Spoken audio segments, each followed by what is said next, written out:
بسم الله الرحمن الرحيم الحمد لله رب العالمين وأصلي وأسلم وأبارك على من بعث رحمة للعالمين وعلى آله وأصحابه أجمعين. اللهم لا سهل إلا ما جعلته سهلا وأنت تجعل الحزن إذا شئت سهلا. رب اشرح لي صدري ويسر لي أمري واحلل عقدة من لساني يفقه قولي. اللهم ربنا زدنا علما وعملا من خشية منك يا ذا الجلال والإكرام. رب يسر وأعن يا كريم. So the topic of the second session of today, the last session of today, is the Creator. The topic and the theme of Allah subhanahu wa ta'ala being the one and only true Creator, and how this creation of Allah subhanahu wa ta'ala necessitates that we identify Him as being the one who's deserving of worship. That we identify and we necessitate, as we identify the intricacies of His creation, being Al-Khaliq, Al-Khallaq, Al-Bari, Al-Musawwir, being Al-Jameel, the most beautiful one. And how does the beauty of Allah directly interact and impact us in our daily life? And also Al-Hakim, who is wise in His creation. So Allah Jalla wa Ala, the first two names that we discuss is Al-Khaliq and Al-Khallaq. Al-Khaliq and Al-Khallaq. The word Al-Khaliq, or the name of Allah, Al-Khaliq, the Creator, has been mentioned in the Quran 8 times. وَهُوَ الْخَالِقُ الْبَارِئُ الْمُصَوِّرُ لَهُ الْأَسْمَاءُ الْحُسْنَى. And the word Khallaq has been mentioned in the Quran twice. In terms of the meaning of the word Khalq, and we'll mention the difference between the word Khaliq and Khallaq. Then Ibn Mandur mentions in Lisan al-Arab, which is one of the greatest dictionaries that we have. He says, ابتداع الشيء على مثال لم يسبق إليه. He mentions that the word Khalq in the Arabic language means to innovate something in a way that it hasn't been done before. To innovate something in a way that has not been done before. And in reference to Allah subhanahu wa ta'ala, Abu Sulaiman al-Khattabi, the author and the Sharih of Sunan Abi Dawood from the 4th century, he mentions Al-Khaliq, it means Al-Mubdi', the one who has created his creation and invented it in a way that has not been preceded him. So of course the linguistic definition and linguistic understanding is directly correlated to how we understand it with respect to Allah subhanahu wa ta'ala. Allah Jalla wa Ala says, هَلْ مِنْ خَالِقٍ غَيْرُ اللَّهِ. Is there a creator other than Allah subhanahu wa ta'ala? And in respect to it being ascribed to the creation, that they do khalq and they yakhluqun, they have things, and in reality this is not, of course, the meaning of that we attribute to Allah subhanahu wa ta'ala, but rather it means taqdeer, or fashioning, or estimating, and designing. طيب. Allah Jalla said, أَنِّي أَخْلُقُ لَكُم مِّن طِينِ كَهَيْئَةِ الطَّيْرِ. Surah Al-Imran, when Isa alayhi salam was sent to his people, and he said, look, I create, he used the word أَخْلُقُ. Allah Jalla mentioned in the Quran, أَخْلُقُ, meaning, does not mean to create in a way that has not been preceded, but rather it means taqdeer, to fashion and to put in a place that is already pre-existing. As for the word or the name Al-Khallaq, then it's what we call from the actions of mubalagha, of emphasis. The meaning is essentially the same, but it's with added emphasis above and beyond the word Al-Khaliq. Why? Because it is upon the wazn, we say in sarf and morphology, of fa'al, khallaq, fa'al. And this shows what? Added emphasis on something. Added emphasis. For example, if someone is darrab, okay, it means that he hits excessively, okay? Or, any other example really, anything in which this fa'al is mentioned, it means, but of course in morphology, there's a number of different af'al that show and indicate, or verbs that indicate, or words that indicate mubalagha, or emphasis in something. And in respect to Allah subhanahu wa ta'ala, we can understand that in reality, Al-Khallaq, it means someone who creates constantly. Someone who's always creating. And the extent of his creation is something that is not limited to the minds of mankind, of his creation. Does that mean that there was always a coexisting eternal creation alongside Allah, the Creator?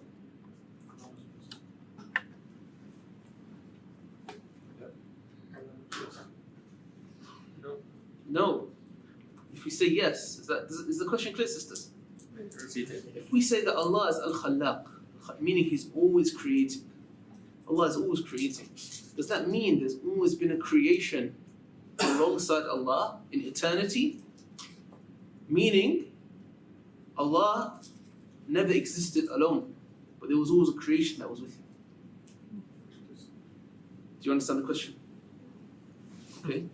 But creation created by Him.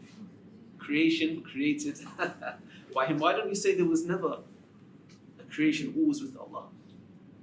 Because Allah is the only eternal thing. Allah's name is Hayy, means eternal.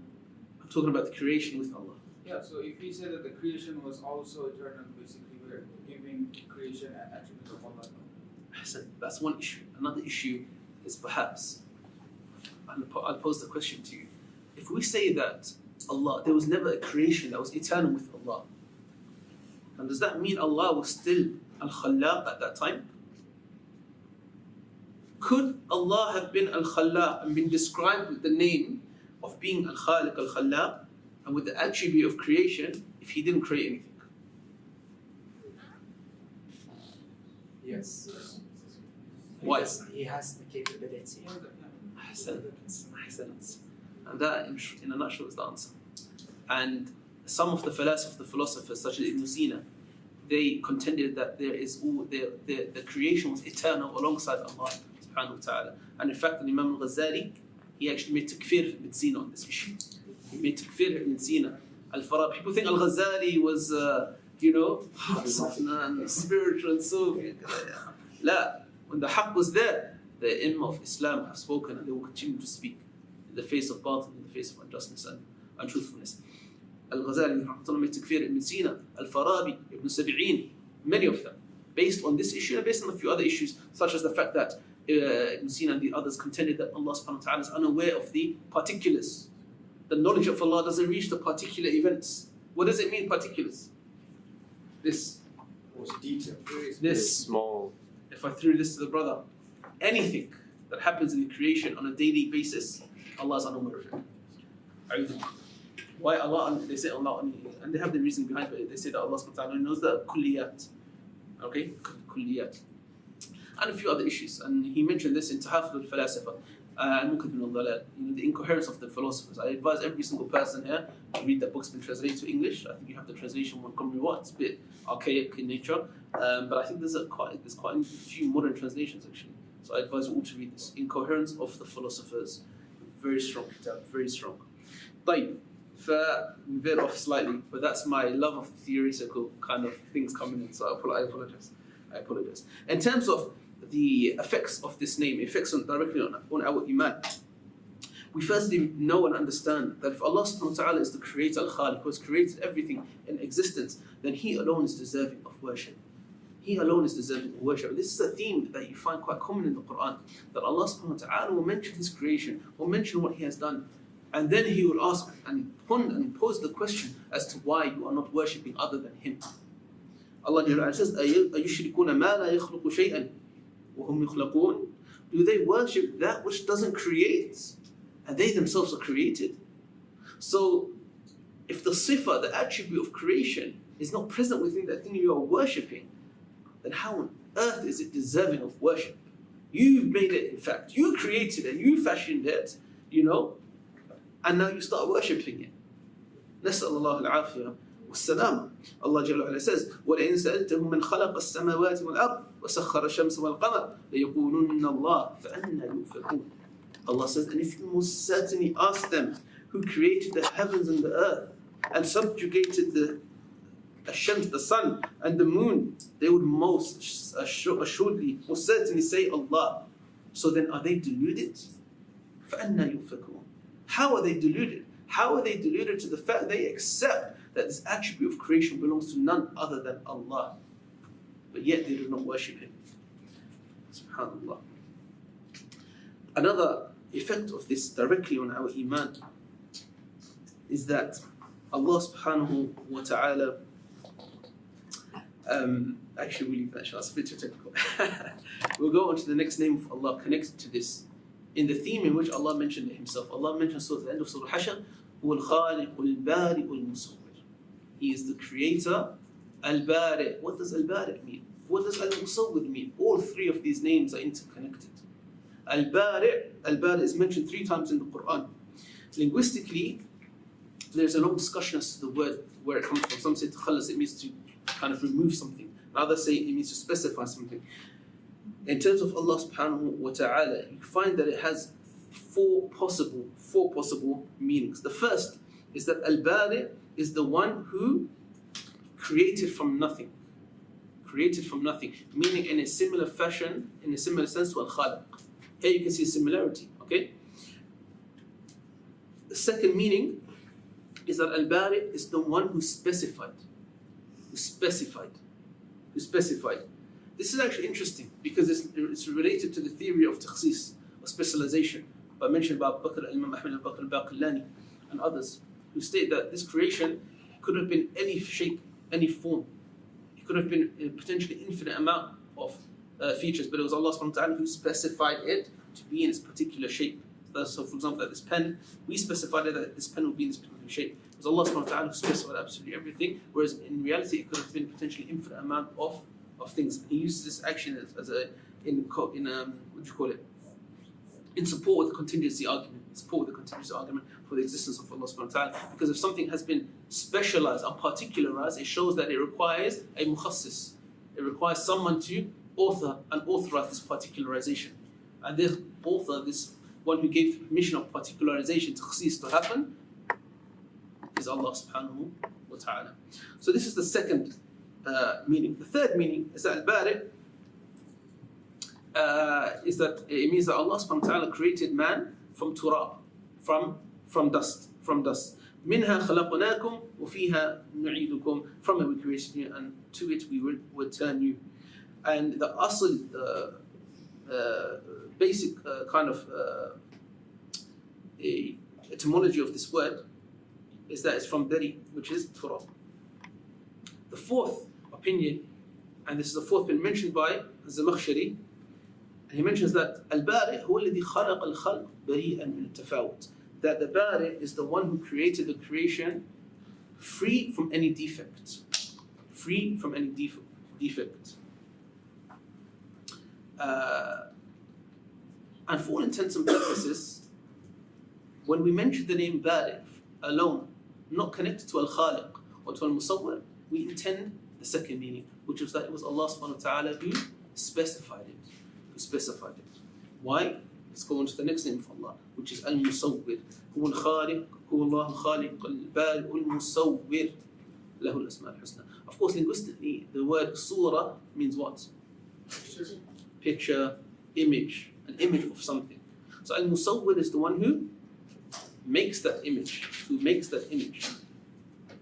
And so the meaning in respect to Allah, we'll go to the tafsir of Sheikh Muhammad al-Amin al-Shinqiti, who was one of the greatest authors of tafsir in our day and age and our history. He passed away some time ago, and his son Sheikh Abdullah al-Shinqiti, I don't know if you've heard of him, Sheikh Abdullah al-Shinqiti in Medina, who is also very, like his father, is also a great mufassir.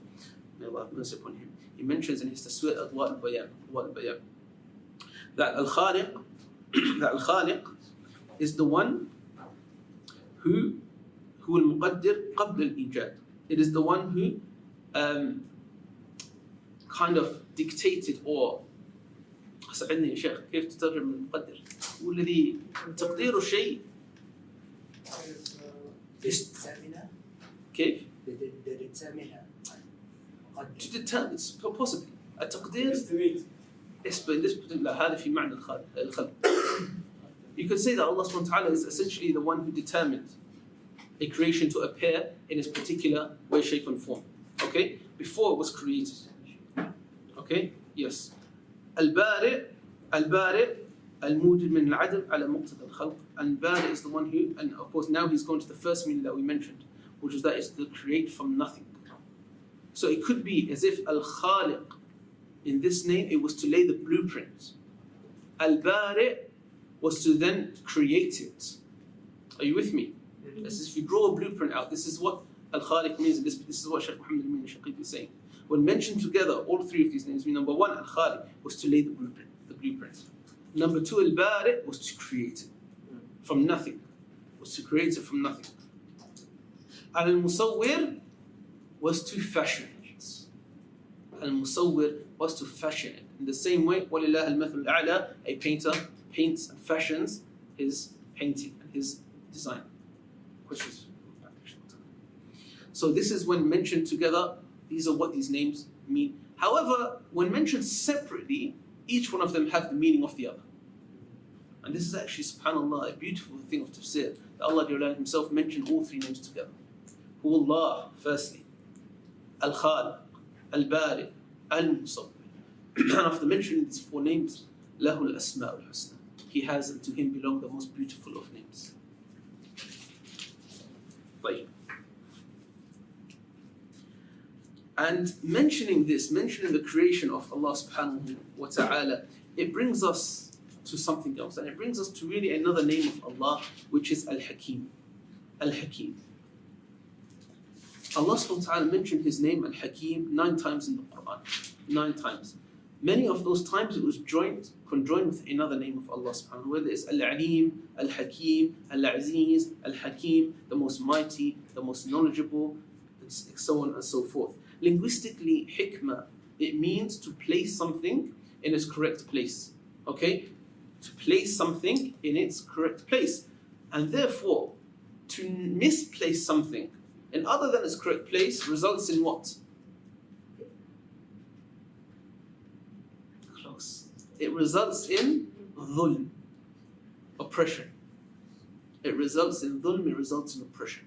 If something has not been placed in its correct place, therefore it would mean this place is now being oppressed. This thing that is deserving of this characteristic or this attribute or this thing is now being oppressed and in a state of oppression.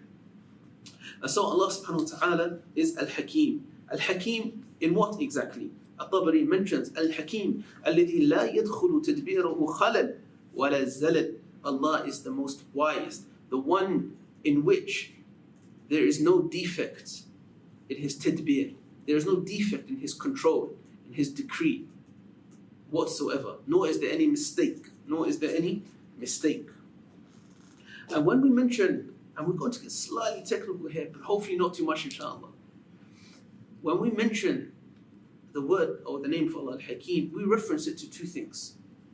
We reference it, number one, to Al-Hukm. Al-Hukm.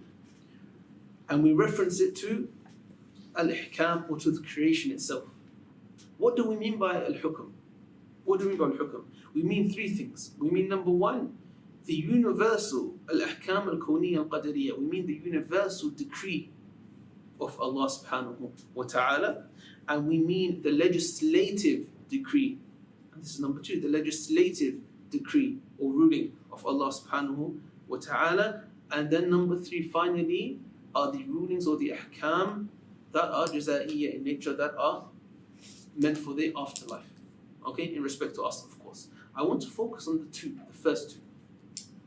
And that is Allah subhanahu wa ta'ala is most wise in that which He decrees. He is most wise in His qadr. He is most wise in what we term universal in nature. That which is out of our ikhtiyar, out of our ability, out of our control. Allah Jalla wa Ala is Al-Hakim in all of these things.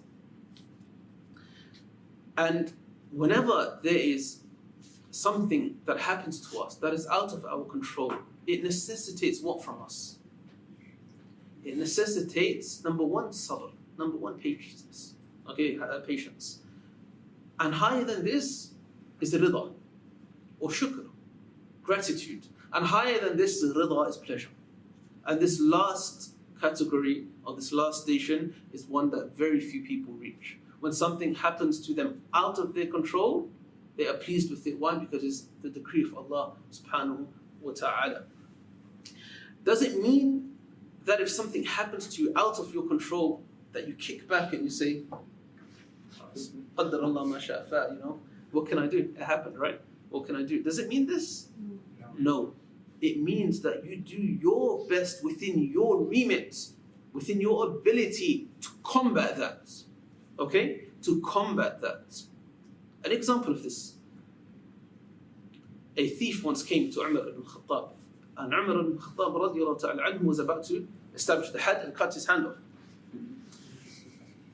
And, of course, and he said, Ya Amir al-Mu'mineen, he said, oh, leader of the believers, I only stole biqadrillah. I only stole by the decree of Allah. Allah didn't will it, I wouldn't steal, you know. Obviously, when you're put in difficult positions, you try your best to weasel out, right? And so Amir al-Mu'mineen, Umar ibn Khattab, radiallahu ta'ala anhu, he said, no problem. I too will cut your hand off with the qadr of Allah.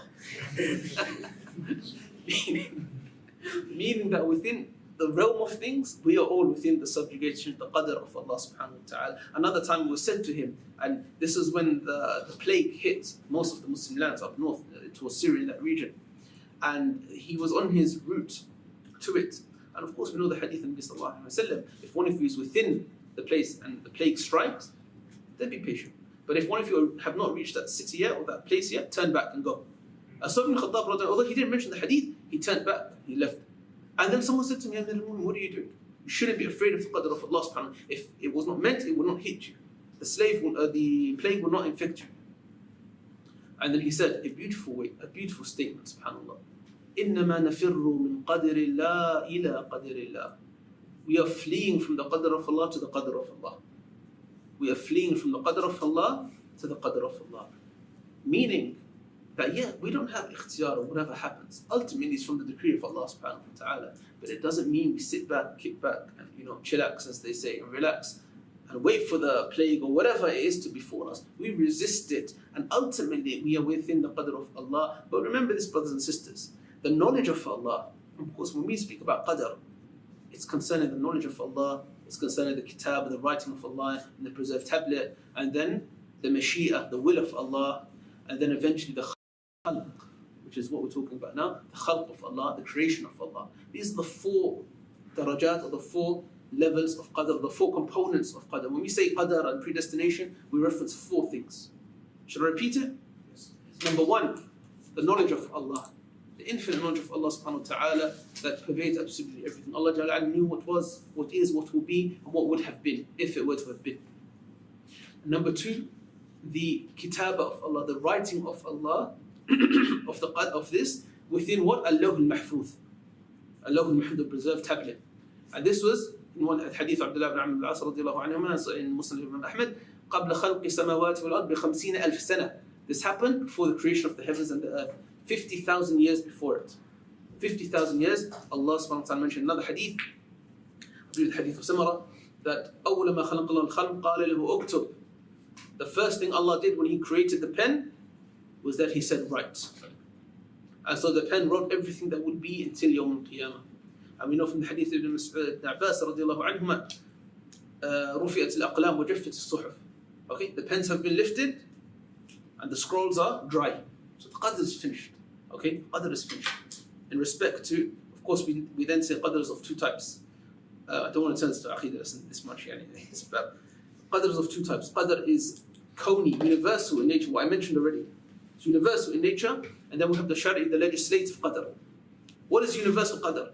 It's what we're talking about now. Something that befalls you, and if Allah wills, it will happen. La mahala. Nothing can stop it. Nothing can stop it. The legislative qadr is connected to the mahabbah of Allah, connected to the love of Allah, connected to the pleasure of Allah. Meaning, Allah will love something, but it may not happen as well. Okay? For example, to illustrate this, does Allah love the iman of the mu'min? Yeah. Yes or no? Yes. Na'am. Does anyone doubt this? No. Allah loves the iman of the mu'min. طيب. Are there non-Muslims? Are there non-believers? Yes. Yes. So loving out the iman of the mu'min is from the shari qadr, the al-qadr al-shari, the legislative qadr. It's connected to the love of Allah subhanahu wa ta'ala. Okay? But there are times when both of these collide and come together. Both of these collide and come together. When is that? My example that I just mentioned. when a disbeliever accepts Islam and becomes a Muslim. Because now he has done that which is from the qadr that is shari in nature. He has done that which Allah is loved. So now he's done both. Now, him becoming a Muslim is subservient to the ultimate legislative, the universal will of Allah, and the legislative will of Allah subhanahu wa ta'ala. Understand, and there's other types as well when they come together. Sometimes only one happens and so on and so forth. It's a long discussion, but it's very important to understand these two things. Our understanding of qadr, really, wallahi, even Shaykh Hussain to me, he mentions it. He said, if only the Ash'ar and kada and other groups understood qadr like this, most of the problems that they have will not be there anymore. Most of the problems they have will not be there anymore. And it's a long discussion. Subhanallah, I forgot my point. Allah understand. Completely forgot what I was supposed to mention. What was I mentioning before this? Is there 4 parts of Quran? 4 parts before that. You were explaining Hakim. Okay, sorry. You were explaining Al-Hakim. Now. So if something Allah subhanahu wa ta'ala wills and wills for you, either this qadr is shar'i or this qadr is kawni, whatever the case may be, Allah Jalla wa'ala is Al-Hakim in everything that He wills. Everything that He wills. And we must try our best and our utmost to resist the qadr. Because this is the key thing actually, remember, alhamdulillah. Ilmullah, pay attention brothers and sisters. The knowledge of Allah, okay, is sabiq, but it's not sa'iq. What does that mean?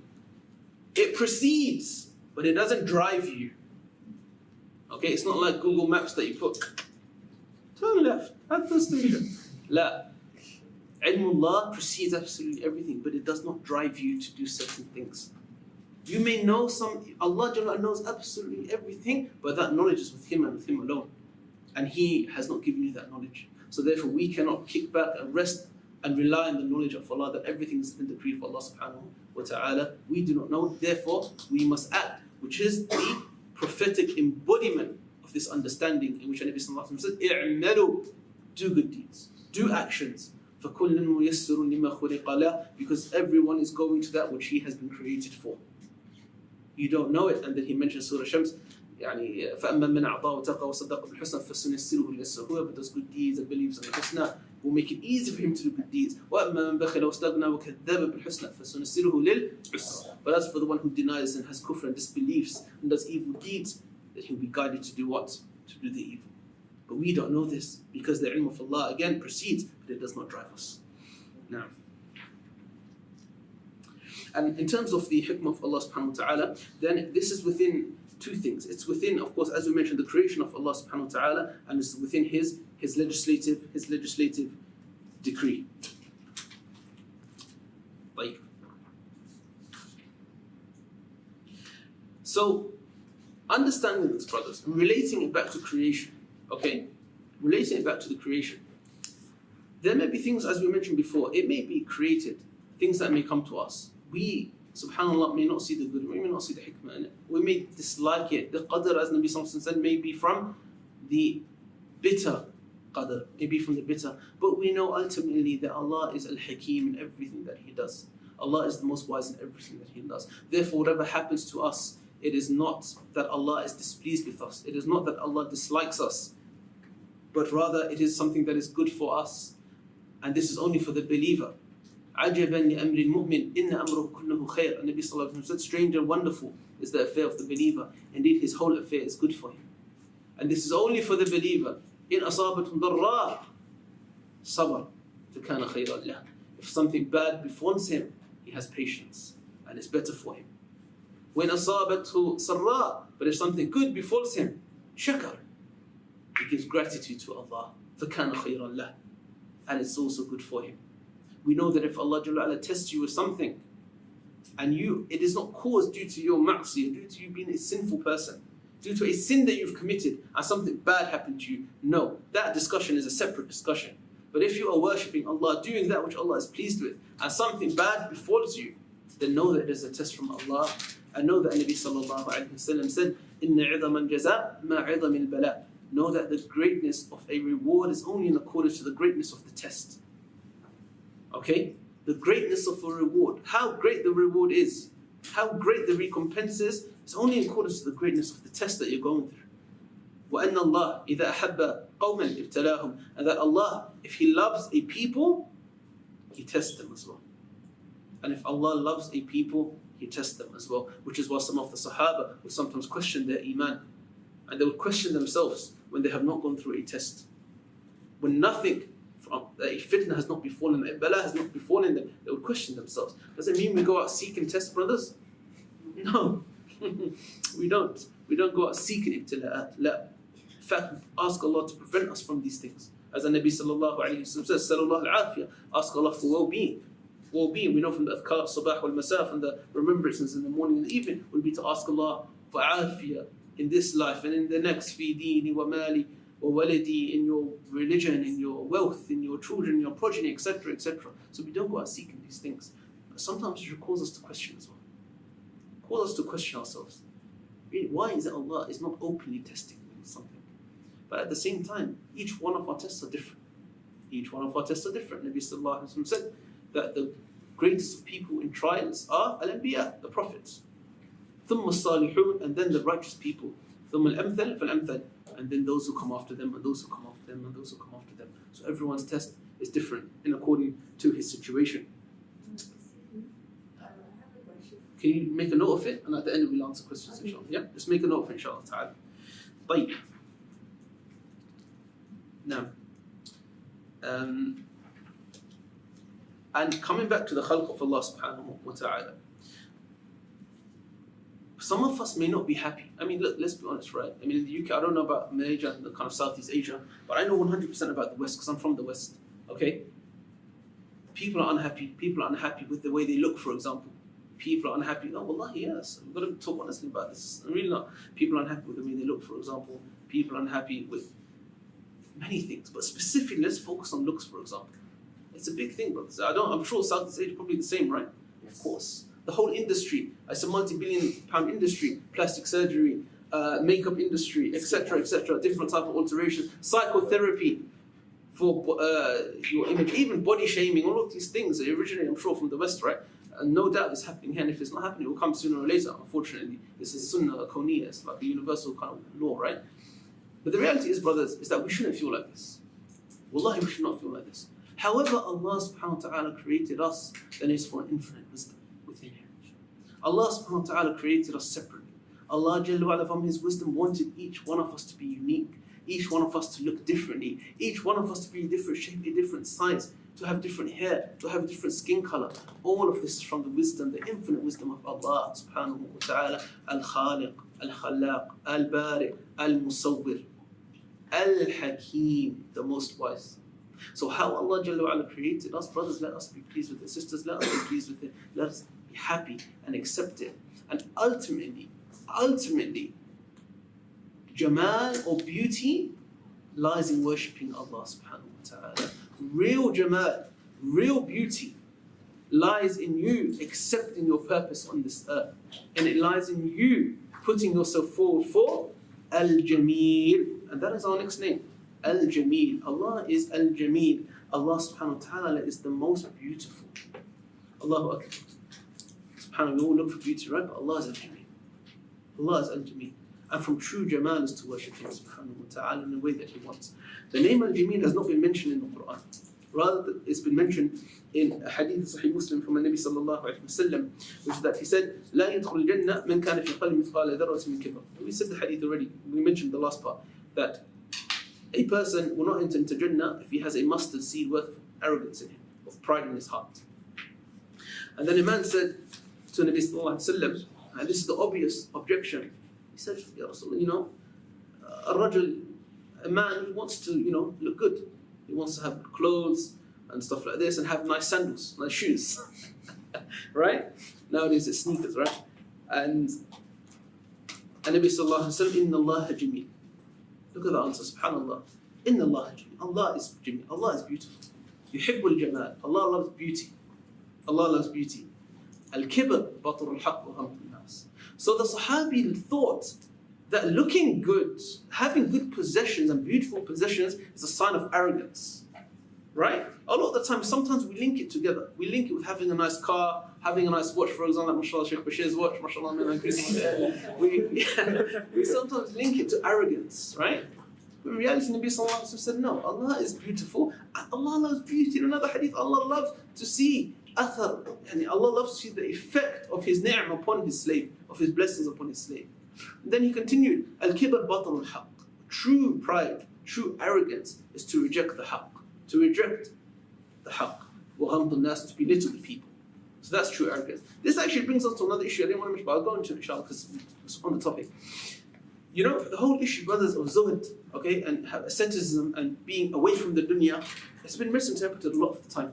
Okay, it's been misinterpreted a lot of the time. Sometimes we think that to be a zahid in this dunya is to not have anything nice. To not have anything nice. To have, you know, the old phones from 20 years ago, for example, really not a nice car, you don't want to, you have the ability, but you're like, no, this is zuhd, brother. You know, I don't want to be close to the dunya. Okay? La, كيف? An-Nabi sallallahu alayhi wasallam, once from the hadith of Abu Musa al-Ash'ari, he came out wearing one of the most beautiful garments from Yemen, Hullatul Hamra, a red garment from Yemen. And Abu Musa al-Ash'ari said, I have never seen anything more beautiful in my life. Some of the Sahaba, Uthman radiallahu anh, was what would be termed today as a billionaire. Not a millionaire, brothers, a billionaire. And they were the best of people. Ibn al-Jawzi actually mentions Sayyid al-Khatib has a beautiful 2 pages. Sayyid al-Khatib, you know what that book's about, right? It's been translated to English actually. Sayyid al-Khatib literally means the dream catcher. So whenever you thought of something, you just quickly write it down and draw it down. And you find a lot of fawaid like that. And a lot of benefits like that. He mentions about 2 pages, he mentions the Sahaba by name and the Tabi'un, who were what would be termed today as multi-millionaires. Multi-millionaires. Multi-millionaires. In fact, some of the richest people that we know of in our history and humanity have been Muslims. Alhamdulillah. We are not ashamed of this. This is a great blessing from Allah subhanahu wa ta'ala. This religion teaches you, yes, earn the money, earn wealth, build your wealth, use it for the sake of Allah subhanahu wa ta'ala. Have it in your hand, but not in your heart. Have the dunya in your hand, but not in your heart. And this is the ultimate conception and understanding of zuhd, of asceticism. We have the dunya in our hand, we never let it get to our heart.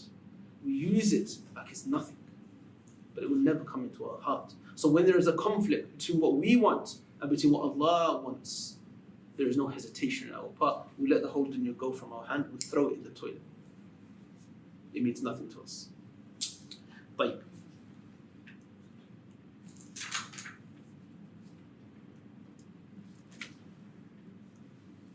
So Ibn Qayyim mentions here, he mentions النونية. هو الجميل على الحقيقة كيف لا وجمال سائر هذه الأكوان من بعد أثار الجمال فربما أولى وأجدر وعند ذي العرفان. He mentions that Allah is al-Jamil. Allah is the most beautiful.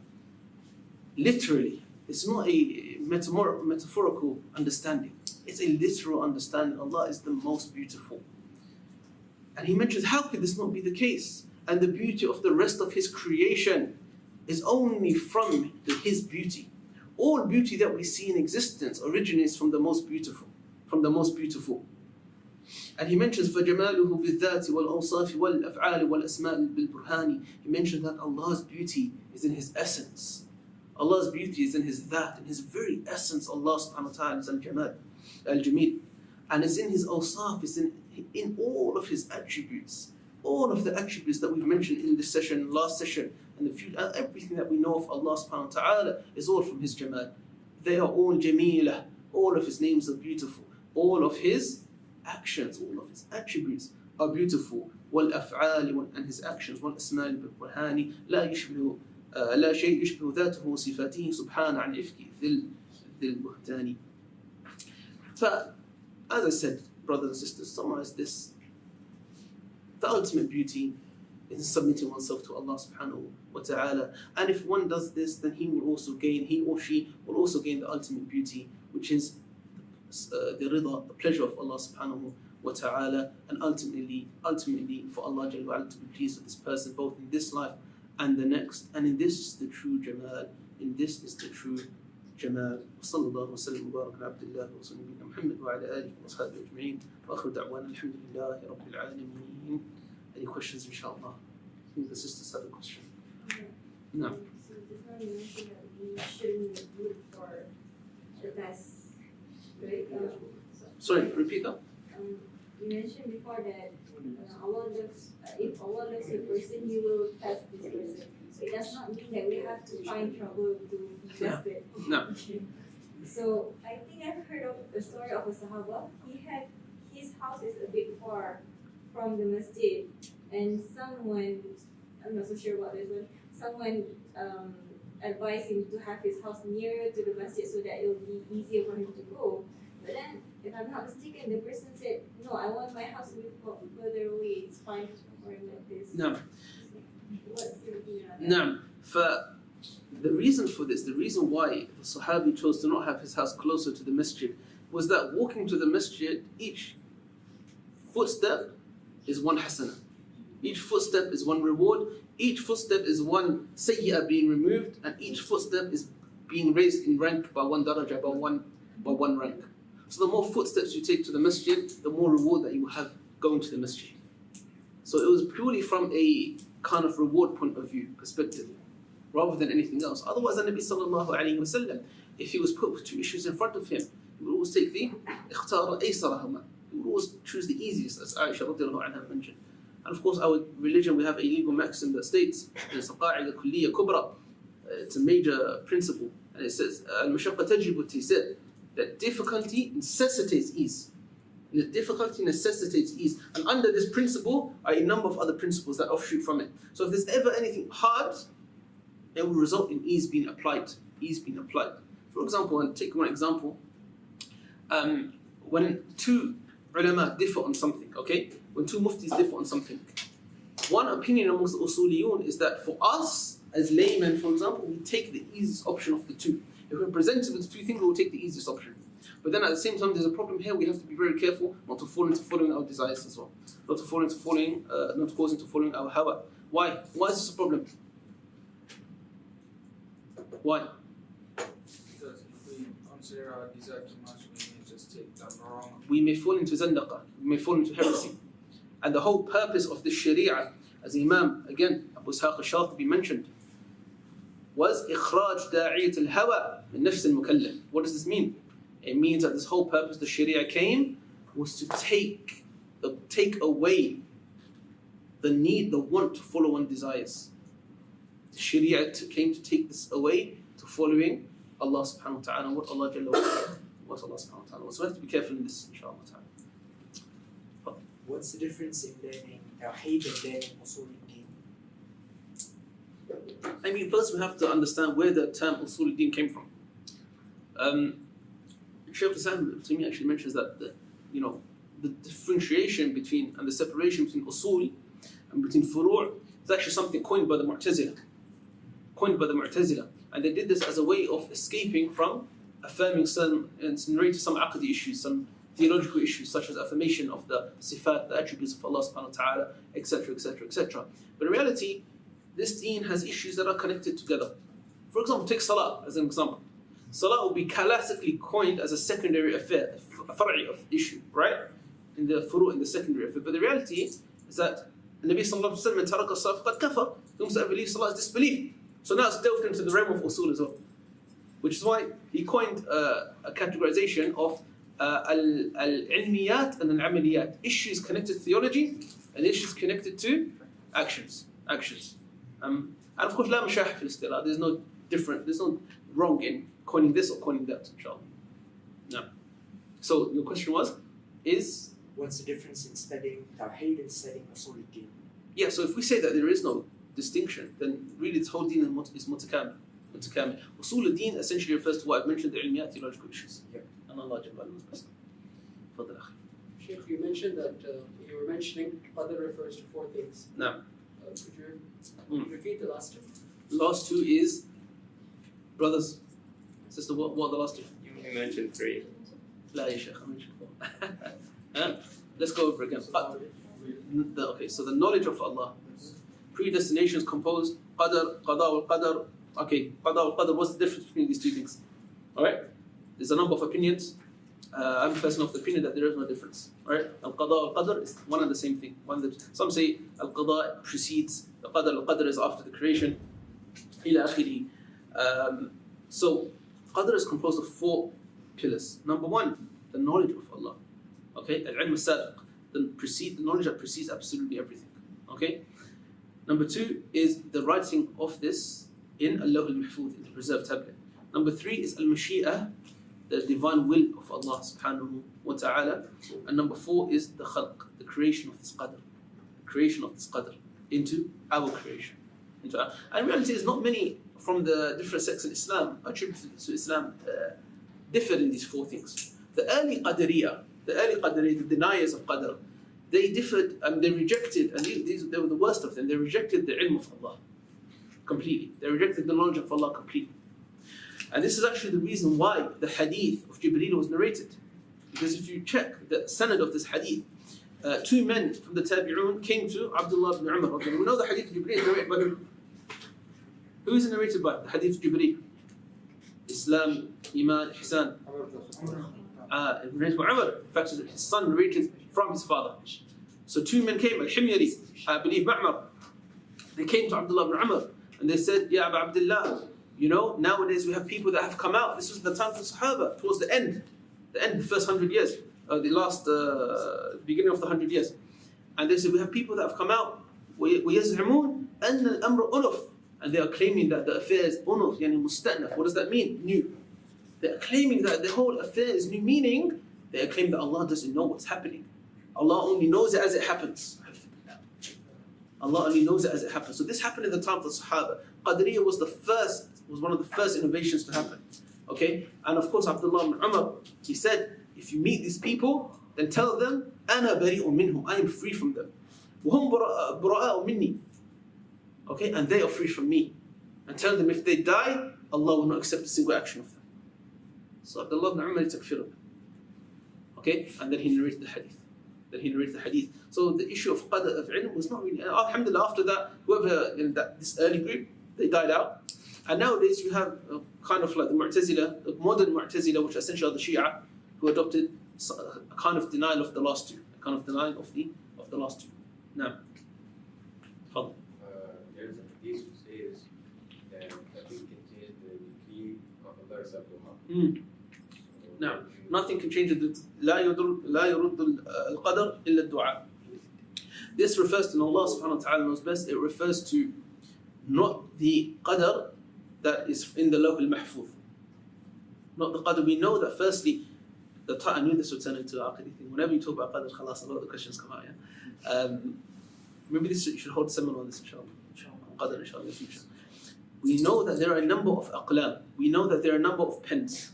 Okay? There is the pen which is a lawh al-mahfuz, and it has written the whole creation.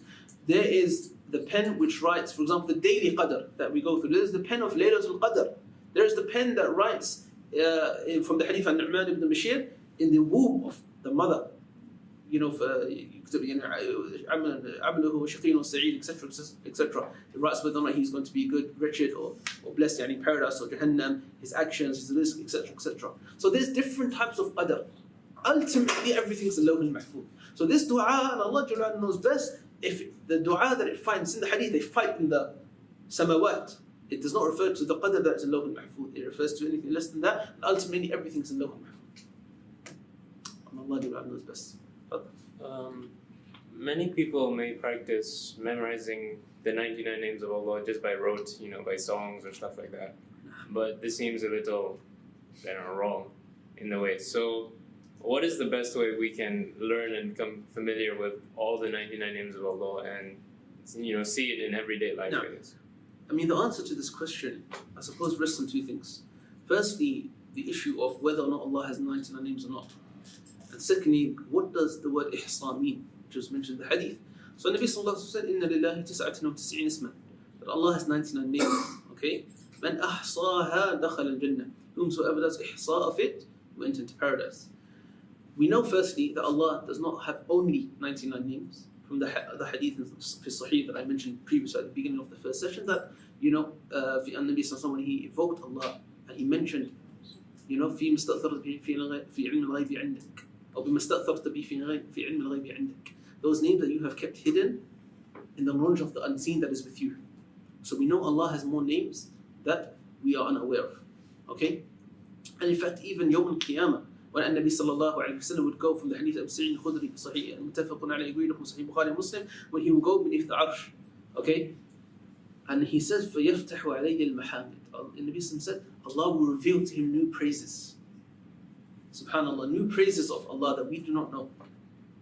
And then Nabi would invoke Allah subhanahu wa ta'ala, and and it would be said to him, "Irfa ya Muhammad, irfa ra'sak, O Muhammad, raise your head, wasal tu'ta, ask and you will be given, washfa tushaffa, intercede and it will be granted to you."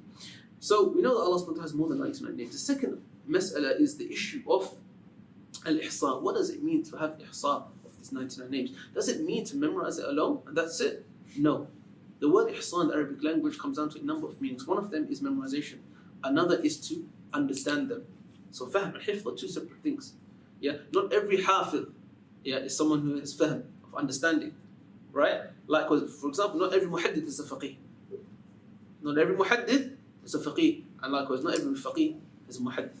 Okay, and the best of those that are combined between the two. So it means to memorize, to understand, to act upon. It means to act upon these names directly. Exactly what we're learning today. How these names interact with you, how they affect directly, they affect your being, your iman, and then how to act upon. So these are the meanings of the word ihsan. So if a person has to, inshallah, his affairs is pretty good. Inshallah, we hope that's, may Allah subhanahu wa ta'ala make us from these people. Allahumma ameen. First, to follow up with the question, No. if I memorized it in a form of poetry or like this, is it haram or makruh? I mean, if you look at, there's a number of hadith that have 99 names mentioned. All of them are weak. All of them are weak. Many of them you can find attributed to Al-Walid ibn Muslim from the Tabi'un. Okay? And then it was attributed back to Nabi sallallahu alayhi wa sallam, mursalan. So it's weak anyways by its nature. So none of them are authentic. Right? If you want to memorize it, there's no haraj in it. There's no problem in it. Generally memorizing any type of ilm is praiseworthy, brothers. Al-Imam al-Rahabi mentioned in his poem in Inheritance, he mentions وَالثُّلُثَانِ وَهُمَا التَّمَامُ فَاحْفَظْ كُلُّ حَافِظٍ إِمَامُ. Yeah? He mentioned الثُّلُثَانِ is a form of فروض مقدرة, it's type of inheritance, 2/3. And he mentioned فَاحْفَظْ كُلُّ حَافِظٍ إِمَامُ. And memorize, because every hafiz is an imam. Every hafiz is an imam. Once I asked one of my mashayikh, Sheikh Abdurrahim Rushaydan, who is the reader of Sheikh Abdul Muhsin al-Abbad. He's been the reader in his lesson in Masjid Nabawi al-Hadith for over 20 years now. 20 years, and he taught me hadith in the faculty of hadith, mustalah. And he's a very harsh character. May Allah bless him. Brother, Allah, even to this day, I can hear his shouting in the classroom. When I think of Masail, I can hear him shouting. Yeah. And may Allah bless him. I love him so much. And I asked him this question of memorizing this poem, Jarh Ta'deel. And he mentioned to me, memorize. There's no harm in memorizing. If you can memorize something, memorize it. Memorize it. Even Shaykh Mashayikh Muhammad Salih al-Uthaymeen, he was asked about the fada'il of hifz and whether or not you should spend a lot of time memorizing. Should you memorize these poems, memorize these hadith, memorize these texts, etc. And he says, قَرَأْنَا كَثِيرًا. He says, we've read so much, so many books we've read over the years. وَلَمْ يَبْقَى مَعَنَا إِلَّا مَا حَفِظْنَا. But nothing has stayed here except that which we memorized. Nothing has stayed here except that which we memorized. And wallahi, brothers, this is so true, subhanAllah. And in reading, when you need it, it's only what you have here that will come to your aid. What you've memorized here without. So whatever you can memorize inshallah ta'ala. Many people, when they advise how to seek knowledge and they advise students of knowledge, they focus on reading, they focus on understanding. No doubt about it, understanding is very important. But at the same time, you cannot forget and ignore the importance of hifz, memorization. You cannot do this. Many modern day schools have come out, subhanAllah. I remember one of my shaykh, Sheikh Abdul Kareem al-Khudair, may Allah subhanahu wa ta'ala protect him. He was speaking about this. Many of the ulama, shaykh have spoken about this. And they say that nowadays the modern day pedagogy, we refer to as pedagogy, methods of teaching, it's changed, it's evolved. The usage of PowerPoint presentations, the uses of these kind of modern day tools to kind of simplify, to dumb in, to simplify and make things easy for the students to understand and to have less reliance on memorization. It's caused really for the students to be more stupid, to be honest. I mean, I'm being completely honest, guys. Wallahi, I'm being completely honest. And really, if you look at how our ulama have studied, and I know Allah has blessed, brothers and sisters, Allah Jalla wa'ala has blessed this ummah with the greatest minds to have walked this planet. If you look in our heritage for examples, look in our heritage for inspiration, you will find example upon example upon example, man or woman. Okay? Sheikh Muhammad Akram Bukhari, Sheikh Muhammad Akram Nadwi wrote kitab recent 10 volumes called Bustan al-Arifin or Arifat or Muhaddithat. The biographies of the women of hadith, the scholars of hadith are a woman. And subhanAllah, we have enough of an example. Look at how they studied. Okay? A lot of it is based on memorization as well as reading. Whoever combines between the two is of course the most perfect. Reliance on one at the expense of the other is a deficiency. Now, so if you can memorize, to answer your question, if you can memorize inshallah. Barakallah fikum. Tafadhal. Did you say that all the hadith about the 99 names are all weak? No. So the hadith that says, just check. Allah has 99 names, 100 minus 1, and whoever knows them. No. That's weak. No, this is authentic. I didn't mean this. I meant the hadith in which all of the 90 names are mentioned one by one. Okay. Or this is attributed back to Al-Walid bin Muslim for the most part. And they're weak. No. Tafadhal. You mentioned briefly the wisdom and the progression. I'll call it al-Bari. Could you maybe mention as well briefly the ayah before that and explain the progression, like Al-Malik al-Quddus al-Salam al-Mu'min al-Muhaymin Allah. Let's save this for tomorrow, inshallah. Tomorrow's session. We're actually going to go from the names Al-Aziz and so on and so forth, inshallah. Tafadhal. I want to ask about the morning and evening remembrance. No. In terms of timing, for the morning, do you have to do it before Shuruk, right after Fajr, or is it okay as long as it's before Zuhur? And for evening, is it permissible to do it after Maghrib? That's first. Excellent question. خلاص. It's very common to do that in my country, to do it together in congregation. So, is it permissible or not? And the third one is it's very common also here and back in the country to read this. There's this book of Dua by Hassan al-Banna, and there's a Dua by him, written by him, which commonly recited by people here and back home, like in the morning and evening. Is it okay to do that? First question is. Sorry, what's the first question? Sorry, I had a long one there, sorry. The timing. Oh yeah, so the timing, to be honest, is quite flexible. I mean, look, many of the ulama are different, the timing. In terms of Fajr, I don't know of a disagreement that says it should be done after Shuruq al-Shams. Yeah, so the time for Adhkar al-Sabah is before Shuruq al-Shams, after Salat al-Fajr, not before. In terms of the evening Adhkar, there's a bit more flexibility. For example, Hanabila say the time for, believe it or not, they say that the time for the evening Adhkar starts from Dhuhr, after Zawal. So if you can see the Hanabila themselves, this is what Al-Mirdawi mentioned in Insaf, and it seems to be the strongest, and they have different kalam. If you know that the Hanabila will say that it should be after Dhuhr, then you know that it's a lot of flexibility when you do it. So it's not a problem, inshallah. Ideally, try to do it after Asr, but before Maghrib, inshallah. And if you do it after Maghrib, la bats, inshallah. La bats. Second question on the issue of dua and congregation, it's best to avoid it. And we'll utilize, I don't want to get into the mas'ala too much, but let's utilize what we learned today, which is the issue of al-ihtiyat. Okay, the issue of being cautious in your ibadah. If you know that some of the ulama have labeled this as an action of bid'ah, of innovation, then let's be cautious about it, inshallah ta'ala. Let's be cautious of it. As well, to be honest, there are some ulama who allow this from the madhahib. You cannot ignore this. Some of the ulama have allowed it. And I personally would classify this as a ikhtilaf fiqhi, an ikhtilaf in a difference of opinion, which is possibly justified, inshallah, and valid. But I would advise to protect oneself from that. The third issue is the issue of dua written by Hassan al-Banna. I actually had a classmate in Medina. His name was, I think it was from Malaysia actually. His name was Muhammad Jihad Hassan al-Banna. So, subhanAllah. I don't know how he travelled in the airport. Allah protect him. He's a very, very nice brother, mashallah. I mean, we've kind of touched on this issue before. Okay, labeling something, attributing sunniyah or something, saying something in mustahab and sunnah is where the bid'ah lies in any of these things. However, invoking Allah subhanahu wa ta'ala from these du'as, the run for the sunnah is permissible, it's mubah inshallah, as long as there is nothing haram present in these du'as.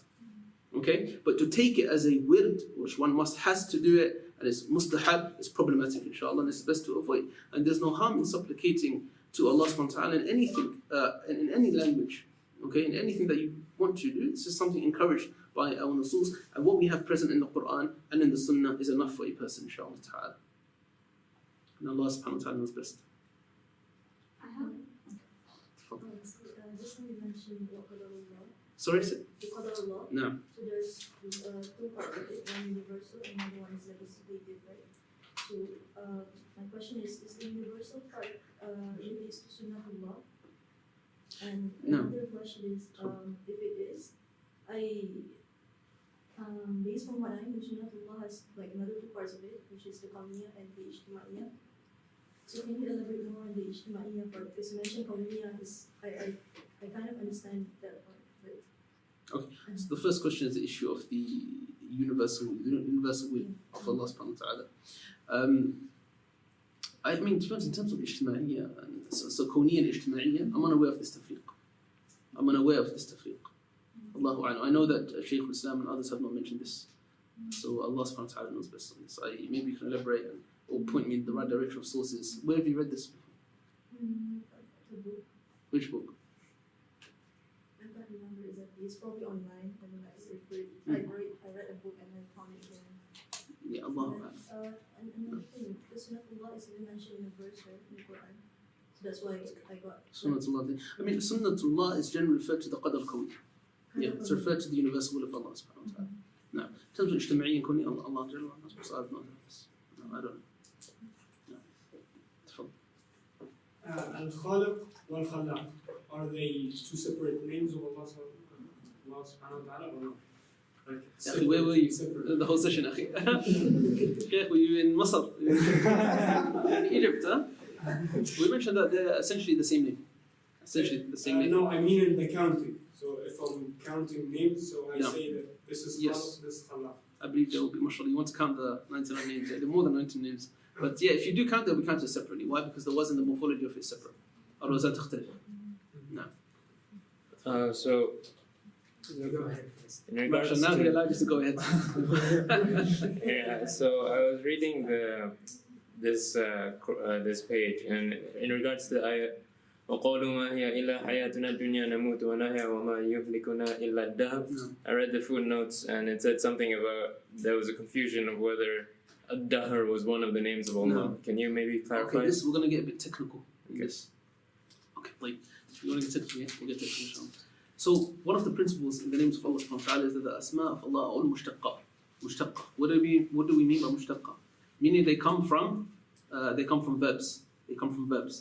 So we can establish from every sifa, from every asma, every ism of Allah, every name of Allah, we can establish and extract from it what? A verb or a sifa. Okay? For example, alim indicates and points to ilm of Allah subhanahu wa ta'ala, which is the masdar of the word alim. Likewise, al-hakim, hikmah or hakama. Likewise, khalq, khalaqa, khalaq, khaliq, khalaqa, so on and so forth. This is a principle that we accept. So we say that they are not jamida, okay, which is the opposite of mushtaqqa. Now, dahr is not mushtaq at all. So it cannot be from the name of Allah subhanahu wa ta'ala. And even in the hadith itself, another indication of this is that the hadith is يَسُبْ يُؤْذِينِ ibn Adam. The son of Adam hurts me, okay, annoys me. That يَسُبْ الدَّهْر, he insults, this is in tafsir of that, يَسُبْ الدَّهْر, he insults the time. وَأَنَا الدَّهْر, I am the time, الدَّهْر. So this is where people have thought that dahr is the name of Allah. But yet the end of the hadith says what? أُقَلِّبُ اللَّيْلَ وَالنَّهَارِ, I rotate the day and the night. So how can time be the one who's rotating? How can ad-dahr be also at the same time the one who's rotating the night and the day? And the night and the day is time in and of itself.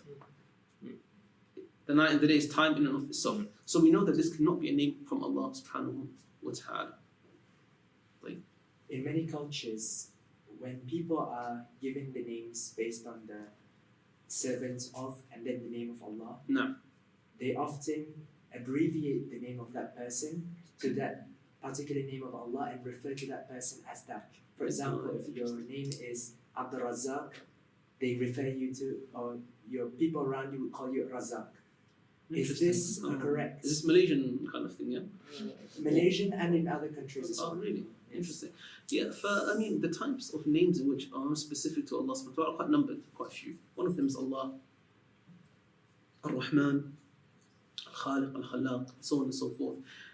Certain names are permissible to call other than Allah Jalla wa Ala. For example, the end of Surah Tawbah, Allah subhanahu wa ta'ala describes the Nabi as being Ra'uf Ar-Rahim. Ra'uf Ar-Rahim. You know Ar-Ra'uf is from the names of Allah.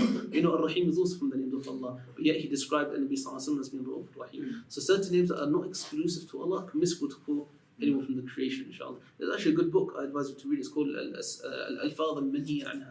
Something like this by Sheikh Bakr Abu Zayd.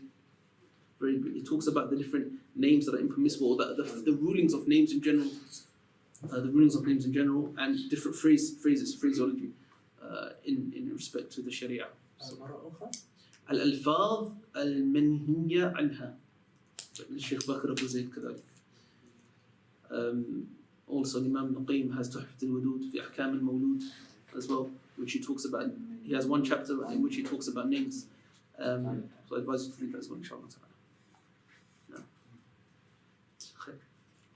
Anyone else, Sheikh? Man anta wala Sheikh? Huh? Brother, you have a question? You have a question, brother? No, or you just scratching your head? Yeah? Just scratching my head. Okay, Father does it. Sheikh, we make No. خلاص we've gone, we will let Asma Sifat now. Try and stick to the topic, brothers. Any dua or stick to those which are told to us in the hadith? No, it's just to make any dua, inshallah. Okay, and in the nafil prayer we pray, can we make dua in our own language? Most of the Jumhur of the ulama say yes. It's permissible within nafil prayer to use other than Arabic, inshallah ta'ala. So whatever happens, generally the ahkam are always easier when it comes to nawafil. Super optional ibadat in general. Whereas when it comes to furud, it's a bit more strict. Why? Why is that? Because the fuqaha are concerned about the invalidity or one's furud being invalid. Because you are held accountable first and foremost on your furud. Everything else is secondary and optional. Inshallah ta'ala, you'll be rewarded for that. But if your furud are disputed, then there's problems. One of the sisters have a question? So this question is a bit indirectly connected to what you talked about in the first session about the ruqya. There you are. I thought questions would come up. Okay, so with regards to that and the hadith of the 70,000. Oh, no. For example, if somebody hadn't come across this hadith yet and had ruqya performed on them, does it exclude them from that or not? Mumtaz. Okay, very good question. The hadith of Ibn Abbas and others, that 70,000 people هم الذين لا يسرقون ولا يكتوون ولا يتطيرون وعلى الله يتوكلون. That the 70,000 people who entered the Jannah بغير حساب ولا عذاب without any punishment or accounting are these people. And one of them is لا يتطيرون لا يسترقون. لا يسترقون meaning لا يطلبون الرقية. Okay? So the alif, sin and ta here means they don't seek ruqya. When you add alif, sin and ta to a verb, لسين استفعال جمعان للطالب يسيرون وجدان. المهم it means to seek something. Okay? Many of the ulama have said this means someone who seeks. However, the question was, if someone seeks it without knowledge of the hadith, are they still part of that? We would say even with knowledge, and this is the opinion of many of Mashallah, such Sheikh Abdul Hussein Qasim and others, I believe, even if someone has knowledge of the hadith but seeks ruqya, then inshallah they're still counted. They could be counted as 70,000. How? You may ask how. What is this guy saying? Muslim said this, you're saying this? No, we say if there is a haja, if there's a need to seek ruqya, then you should seek it by all means. Why? Because the Nabi sallallahu alaihi wasallam, tadawu ya ibadallah wa la tadawu bil haram. Seek medical treatment, O slaves of Allah, and do not seek medical treatment with the haram. So seeking medical treatment at times is wajib, at times is an obligation to seek medical treatment. Ruqya is from amongst the best medical treatments. But on the other hand, if you had no haja and you say, oh, brother, do ruqya me please, come on, yeah. La. Then it's perhaps you will not be counted as 70,000, and this is perhaps where the hadith lies. And a follow-up request, maybe if you could give a guideline on how somebody could do ruqya on themselves? Mumtaz. How to do ruqya on oneself. Number one, what is the ruling in ruqya in general? Is ruqya specific only to ahkam, Sorry, inshallah. Number one, what is the ruling on ruqya? Is ruqya specific only to what has been mentioned in the Quran and the Sunnah? From ad'iyah, supplications, form of supplication mentioned only in the Quran and the Sunnah? Or is it not? Okay? We would say that, and Allah subhanahu wa ta'ala knows best, but it seems that the opinion of the Jumhur, the majority, is that ruqya is not only specific to that which is mentioned in the Quran and the Sunnah. It is up to a person, Iraqi, whatever works for him, then he can perform ruqya that particular way and recite whatever he wants to recite. The dalil for this is when the Nabi sallallahu alayhi wa sallam said, أَعْرِضُ عَلَيَّ رُقَاكُمْ وَأَعْرِضُ عَلَيَّ رُقَاكُمْ. Show me your ruqya. He's asking the Sahaba, show me what ruqya you have from the times of Jahiliyyah. And then he mentions, لا بأس بالرقى ما لم يكن فيه شرك أو فيها شرك. There is nothing wrong with any type of ruqya as long as there's no shirk in it. As long as there's no shirk in it. Okay, why is this important? Because many ruqat, they have different methods of ruqya. Some say read this, some say read that, some say recite in this water, drink it, have a shower with it, write it inside the bowl. And this actually goes back to the tabi'un. There's nothing authentic, marfu' to Nabi sallallahu alayhi wa sallam to this, to my knowledge.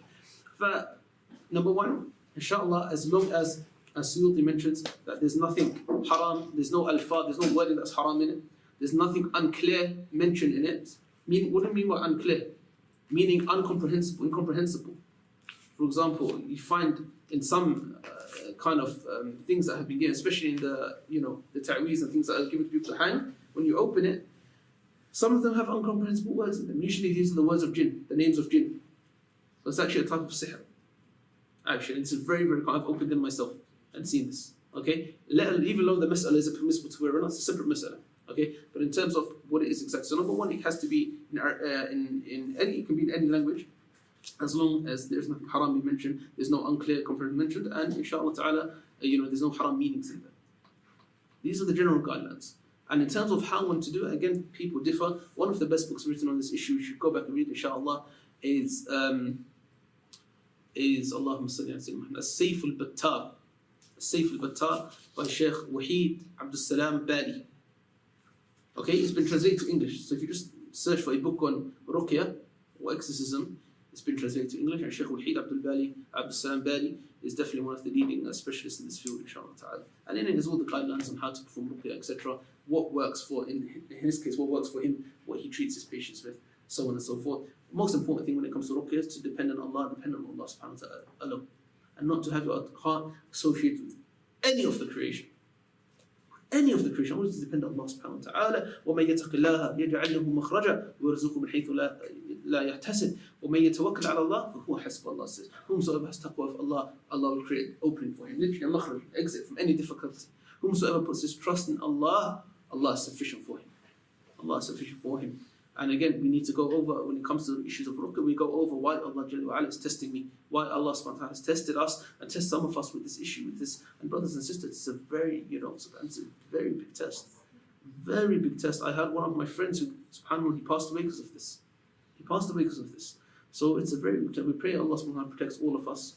And we also understand the hikmah, the infinite wisdom, and why Allah subhanahu wa ta'ala tests certain people over others. And also, brothers and sisters, take your precautions. Take your precautions. Have a daily reading of the Quran. Do your dhikr in the morning and in the evening. Stay away from haram. Shaykh Abdul Salam, he actually mentioned in his book certain times when people are more likely possessed than others. Number one, he mentions when someone is engaged in something haram. Anything haram, that is a time where shaitan may enter into you, or one of you may be possessed. Number two, in a time of extreme fear, where, extreme fear, or even sometimes extreme happiness that leads to a moment of ghafla, a moment of completely being unaware and forgetting Allah completely. As we know, the believer never forgets Allah subhanahu wa ta'ala. No matter what he is doing, you remember Allah subhanahu wa ta'ala. There's even du'as in the sunnah for certain things. In the times you may think, subhanAllah, I wouldn't even think to mention Allah's name in this thing, but yet it is there for you. The believer is never heedless of Allah subhanahu wa ta'ala. So it's important to pay attention to these things, pay attention to the ways for us to protect ourselves from these things. Now, even, subhanAllah, one of the brothers, sorry to spread this on, he in Yemen, I believe, he used to combat the Sahara, the magicians a lot. He used to combat the magicians a lot. And, he would do ruqya on people. So, of course, all the magicians would send their jinn to him, would send their shayateen to him to try and possess him and to try and destroy him and finish him. But yet, Each one of them would try, but nothing could happen to this brother. And even some of the magicians, after they made tawbah, they would ask you, they say, yeah, we tried, and qadr, nothing could happen to him. We don't know why. And it turned out this brother would always read the adhkar of the morning and the evening. He was very diligent with it. I saw the shayateen had no way possible to go into him, or to enter into him. So be aware of this, inshallah. Barakallahu feekum. Tafadhal. In regards to using the Arabic language in obligatory prayers, No. what if you use your own dialect? It's still Arabic, but use your own dialect. Is it? In a farq prayer. Yes. That's a good question, actually. Allah Alam. لا أدري. I don't know. No. Okay. Barakallahu feekum. Any questions? But it's not related, so should I ask that? Okay, maybe at the end. Yeah. Any questions for the topic, inshallah, brothers? Like related, nothing. Okay, خلاص. We will ask my brother and sister want to be. صلى الله وسلم وبارك على عبد الله ورسوله نبينا محمد وعلى آله وصحبه أجمعين. وأخذ دعوانا الحمد لله رب العالمين.